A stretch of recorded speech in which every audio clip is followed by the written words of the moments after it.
بسم اللہ الرحمن الرحیم۔ عزیز طلبہ السلام علیکم۔ آج کے سبق میں ہم پڑھنے جا رہے ہیں حصہ نظم سے احسان دانش کی ایک نظم جس کا عنوان ہے نعت۔ تو آئیے آج کے سبق کا آغاز کرتے ہیں۔ عزیز طلبہ، نعت ایسی نظم کو کہتے ہیں جس میں حضرت محمد رسول اللہ صلی اللہ علیہ وعلی آلہ وصحبہ وسلم کی تعریف کی جائے۔ تو ہم نعت کا پہلا شعر جو ہے وہ پڑھتے ہیں۔ احسان دانش کہتے ہیں، دو عالم کا امداد گار آ گیا ہے، امین آ گیا، غم غسار آ گیا ہے۔ یہاں پر عزیز طلبہ دو عالم سے مراد یہ دنیا ہے اور آخرت کا جو جہان ہے اس کی طرف جو ہے وہ اشارہ کیا گیا ہے۔ امدادگار، مدد کرنے والا آ گیا ہے، تشریف لے آئے ہیں۔ امین امانت دار کو کہتے ہیں اور غم غسار کہتے ہیں غم کو بانٹنے والا۔ تو عزیز طلبہ، احسان دانش کہتے ہیں نبی کریم صلی اللہ علیہ وسلم کی ذات کی طرف اشارہ کرتے ہوئے کہتے ہیں کہ دونوں عالم کا امدادگار، دونوں عالم میں مدد کرنے والا یا مدد کرنے والی ذات نبی کریم صلی اللہ علیہ وسلم کی ذات ہے، اور وہ تشریف لے آئے ہیں دنیا میں، وہ آ پہنچے ہیں اور وہ امانت دار بھی ہیں، اور جو دکھی ہیں، جو غمزدہ لوگ ہیں، ان کا غم بانٹنے والے بھی ہیں، ان کی غم غساری کرنے والے بھی ہیں۔ تو ہر مسلمان کا یہ عقیدہ ہے، ہر مسلمان یہ بات جو ہے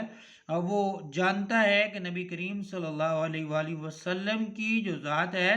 وہ دنیا میں بھی جو ہے وہ رہنمائی کرتی ہے، اور آخرت میں بھی جہاں لوگ جو ہے وہ پریشانی کے عالم میں ہوں گے وہاں بھی لوگوں کی رہنمائی جو ہے وہ کریں گے، اور ان کی جو پریشانیاں ہوں گی ان کے لیے وہاں پہ جو ہے وہ آسانیاں پیدا کریں گے، اور گنہگار لوگوں کی بخشش فرمائیں گے، اللہ تعالیٰ کے حضور سفارش کریں گے، اور اللہ تعالیٰ اپنے نبی کریم صلی اللہ علیہ وآلہ وسلم کی سفارش کو مانتے ہوئے لوگوں کو جو ہے وہ بخش دیں گے۔ وہ امین بھی ہیں اور غم غسار بھی ہیں۔ عزیز طلبہ، دوسرا شعر، غریبوں کی جاں کو، یتیموں کے دل کو سکون ہو گیا ہے، قرار آ گیا ہے۔ جو غریب ہیں ان کو اور جو یتیم ہیں ان کے دل کو جو ہے وہ کیا ہو گیا ہے؟ سکون اور قرار جو ہے وہ نصیب ہو گیا ہے، ان کو سکون میسر آیا ہے، قرار جو ہے اطمینان جو ہے وہ ان کو جو ہے وہ میسر آیا ہے نبی کریم صلی اللہ علیہ وآلہ وسلم کے تشریف لانے سے، کیونکہ نبی کریم صلی اللہ علیہ وآلہ وسلم کی آمد سے قبل جو عرب کا معاشرہ ہے وہاں پر غریبوں اور یتیموں کو جو ہے وہ قدر کی نگاہ سے نہیں دیکھا جاتا تھا، معاشرے میں ان کا کوئی مقام نہیں تھا، ان کی جو ہے وہ دل جوئی کرنے والا کوئی نہیں تھا، ان کے حقوق ان کو دلانے والا کوئی نہیں تھا۔ تو اس لیے احسان دانش نے اعلان کیا ہے کہ غریبوں کی جاں کو اور یتیموں کے دل کو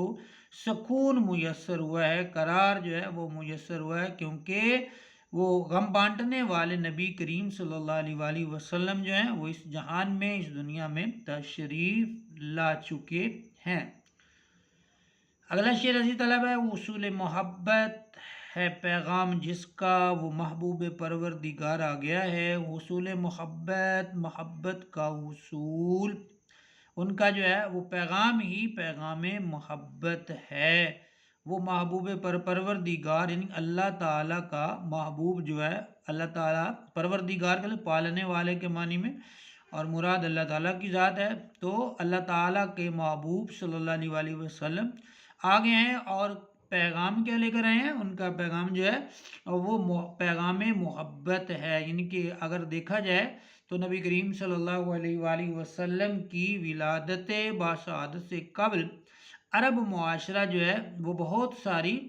برائیوں میں جو ہے وہ مبتلا تھا، یا بہت سارے مسائل میں گھرا ہوا تھا۔ تو جو ہے وہ چھوٹی چھوٹی باتوں پر جو ہے ان کی لڑائی ہوتی تھی، اور یہ لڑائیاں جو ہیں ان کی صدیوں جو ہے وہ جاری رہتی تھیں۔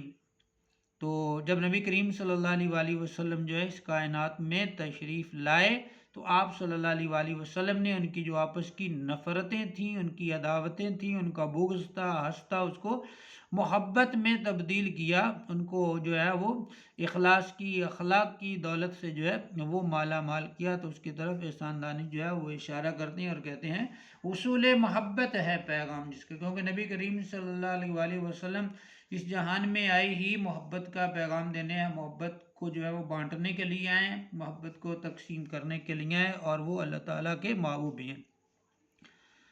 اگلے شعر میں عزیز طلبہ احسان دانش کہتے ہیں اب انسان کو انسان کا عرفان ہوگا، یقین ہو گیا، اعتبار آ گیا ہے۔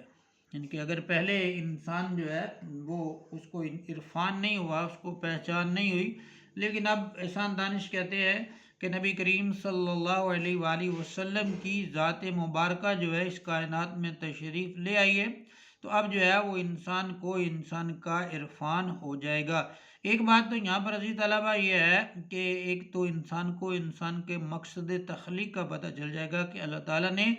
انسان کو کیوں کر پیدا کیا تھا، انسان کے پیدا کرنے کی وجہ جو ہے وہ کیا تھی، تو اس کو جو ہے اس کی پہچان ہو جائے گی۔ احسان دانش کہتے ہیں مجھے یقین ہو گیا اور اب مجھے اعتبار بھی آ گیا، کیونکہ نبی کریم صلی اللہ علیہ وآلہ وصحبہ وسلم جو ہے اس کائنات میں، اس دنیا میں تشریف لا چکے ہیں۔ اب انسان پہلے کیا تھا اور اب وہ کیا ہوگا، یعنی کہ انسان کیا ہے اور پھر وہ کیا ہو سکتا ہے۔ کیا ہو سکنے سے مراد ہے کہ اگر انسان جو ہے وہ کثرت نوافل سے اللہ کا تقرب حاصل کر لیتا ہے تو پھر وہ اللہ کے بہت قریب ہو جاتا ہے، اور جب انسان اللہ کے قریب ہو جاتا ہے تو پھر اس کی آنکھ سے خدا دیکھتا ہے، اس کی زبان پر خدا بولتا ہے، اس کے کانوں سے خدا سنتا ہے۔ تو اب جو ہے وہ انسان کو انسان کا عرفان ہوگا، اصل میں انسان جو ہے وہ خود کو جو ہے وہ پہچانے گا۔ ایک تو جو ہے یہ بات ہے، دوسرا جو ہے جو انسان جو ہے ایک دوسرے کے حقوق اور فرائض سے جو ہے وہ آگاہ نہیں تھے، یا ایک دوسرے کے حقوق و فرائض کا خیال نہیں رکھا جاتا تھا، یا بڑوں کے چھوٹوں کے جو ہے وہ حقوق جو ہے وہ پورے نہیں کیے جاتے تھے۔ تو احسان دانش کہتے ہیں کہ اب مجھے یقین اور اعتبار ہو گیا ہے کہ اب ان چیزوں کا بھی جو ہے وہ خیال رکھا جائے گا، انسان کو انسان کا عرفان جو ہے وہ ضرور ہو جائے گا۔ اگلے شعر میں احسان دانش کہتے ہیں بجھے گا نہ جس کا چراغ محبت،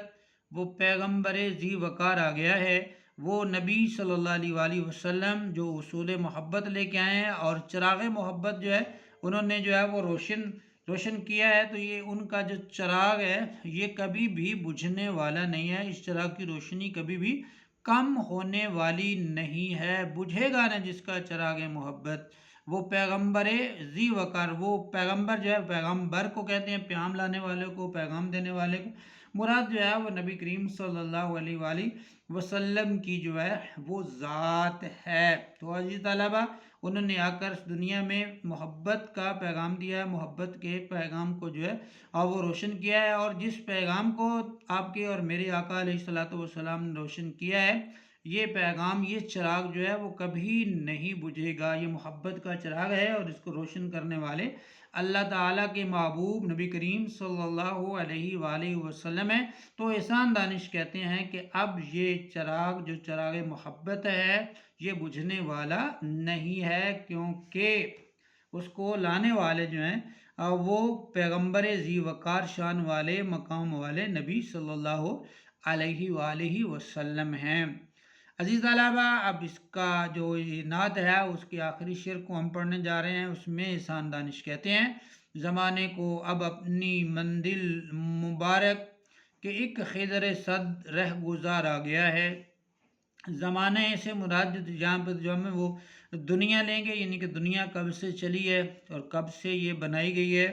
اور کس کے لیے بنائی گئی ہے، تو یہ بنائی گئی تھی نبی کریم صلی اللہ علیہ وآلہ وسلم کو دنیا میں بھیجنے کے لیے۔ یہ دنیا کا نظام جو ہے، دنیا کی رونقیں جو ہے، دنیا کی جو گہما گہمی ہے،